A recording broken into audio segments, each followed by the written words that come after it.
O Rubinho, pra mim, surge o Rubinho já na Fórmula 1. Mas tem uma história muito longa antes disso daí, né?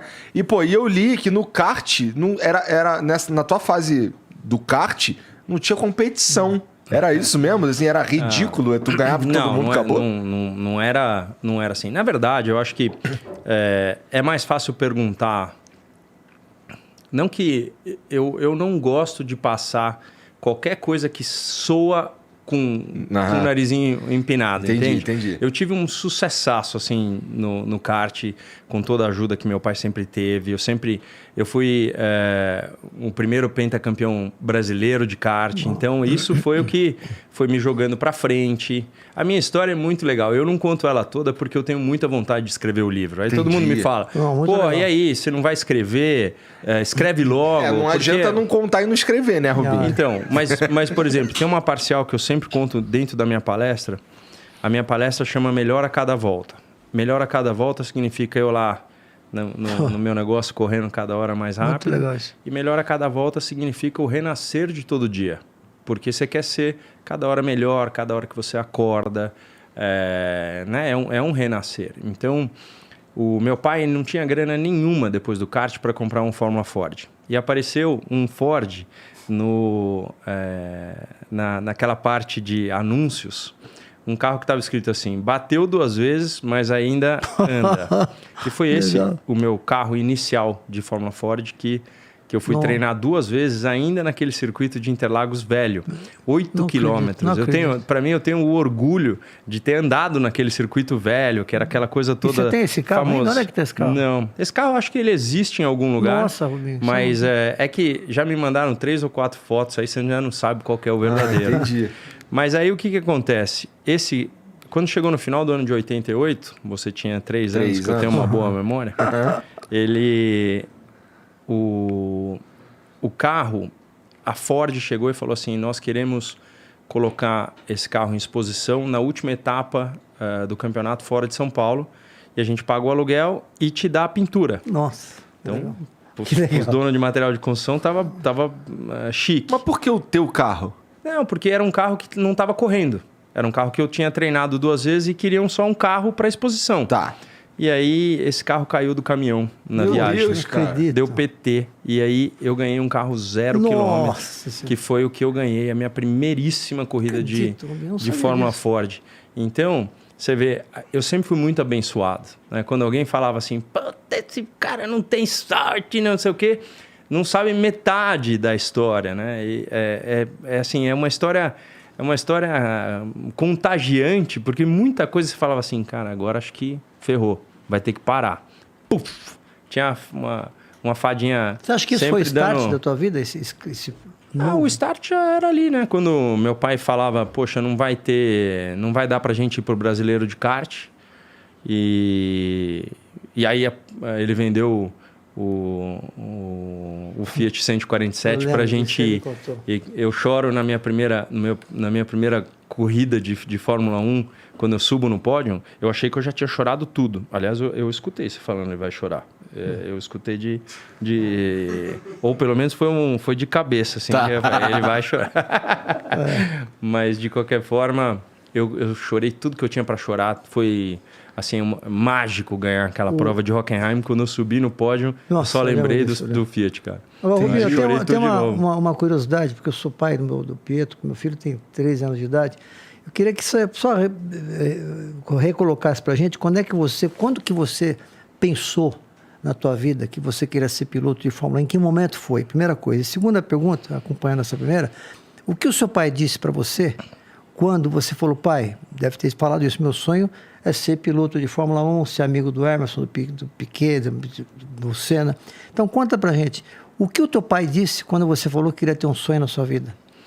Não, meu pai, no dia em que meu avô me deu o kart, ele viu que eu fiquei fascinado e ele falou, cara, a gente não tem dinheiro para manter isso, mas a gente pode treinar bastante, a gente mora em Interlagos, compra gasolina, vai. E assim, ele falou, eu preciso que você estude e durma. Boa. E aí ele viu que eu só fazia isso, cara, porque eu só queria isso. Então era todo dia, toda Escola, hora. cama e kart. Isso. E você estudava? Eu era um ótimo aluno. Eu nunca fui daquele cara que entende na hora a parada. Eu tinha que ir para casa para estudar. Mas eu me dedicava muito, porque eu não queria dar margem de nada que acontecesse. Você dava todos os dias? Eu treinava todos os dias praticamente, mas eu estudava bastante. Então eu me dediquei muito a isso. Mas o teu pai falou... Só desculpa. Eu fui bebê com 23 anos, eu nunca tinha visto meu pai...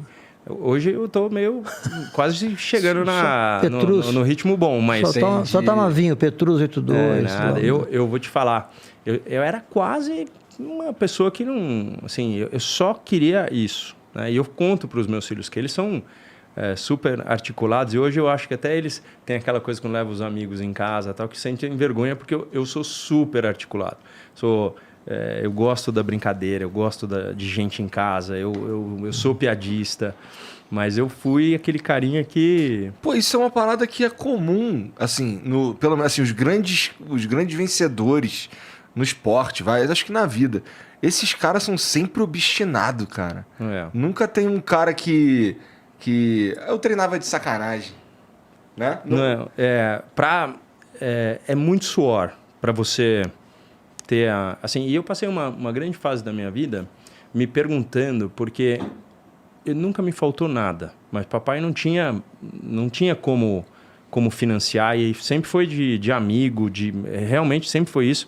E eu devo a minha carreira a muita gente, muita gente que, Você lembra das pessoas que nos ajudou, com certeza. E Arisco foi fundamental na minha vida, né? O Júnior, essa da Arisco aí, o Júnior era o Júnior, assim, né? Foi um contrato que não dá nem para pensar. Sem eles eu não teria feito nada. Mas é aquela coisa. Eu me perguntava por que eu conseguia, com pouca idade, fazer aquilo que eu amava, e eu estava vendo amigo meu tendo que colocar gravata e trampar e não sei o quê. Aí depois, com o tempo, eu fui entender que tudo era era diferente. Porque cada um tinha uma missão de vida diferente. Hoje, através do Instituto Família Barrichello, eu vejo que a minha função não é só correr, não é só aparecer pelas corridas. Então, é tudo... Né? Na vida a gente tem um propósito. Você começou quantos anos? Você lembra exatamente quando você falou, quero ser piloto de Fórmula 1? Não, essa resposta que você está procurando para o teu filho não existe. Que bom que você está me falando isso. Porque... O que eu sempre falo, Otávio, é importantíssimo isso. Em toda a palestra, quando algum pai chega para mim e fala assim, qual é o conselho que você dá para o meu filho? Eu falo a primeira coisa, é ele ou é você que gosta? É importante isso, né? Entendeu? O mais importante. É importante, não é assim, é o mais importante. É um ou é o outro? Porque em alguma hora o vidro quebra. Você não tem como... pegar alguém que não ama o que faz para se dedicar da forma como tem que se dedicar. Eu aprendi italiano em dois meses. Por quê? Porque eu só vivia dentro da oficina. Não tinha nenhum amigo brasileiro. Aliás, tinha o Sidney, que era um dos mecânicos lá da Draco. Mas eu aprendi na marra. Aliás, minha primeira entrevista em italiano, a mulher falava, não. Eu falei, não, por quê? Ele falou, não, você está falando palavrão demais. Ia lá. Aí eu aprendi com a galera e eu achei que estava mandando bruto. E o tal do Katsu não era bem visto. Eu falei, não, Katsu, o carro tá, na máquina... Katsu, vá forte, Katsu. Não, a mulher ficou apavorada que estava ao vivo e eu mandando Katsu para tudo quanto é lado. Caralho, que maneiro. Aí, o Katsu era o caralho. O que é Katsu? Deve ser o caralho. É o caralho, mas cara, que loucura. Aí, só que de uma forma meio mais bonitinho, assim. Entendi, né? mais brando. Só que aí, e essa história é verídica, aí eu fui, a gente não tinha grana para ir para uma escola italiana, e eu comecei a traduzir música. Laura Pausini, Eros Ramazzotti. E aí depois quando me falaram assim, como é que você aprendeu? Eu falei, eu queria agradecer a Laura Pausini por isso. E aí depois a gente virou amigo, porque ela falou, porra, eu torço para Ferrari, mas eu gosto do Rubinho. A minha ex-mulher achava bruto que eu tinha coisa com ela. Mas era só era realmente... Eu aprendi a falar italiano pelas músicas.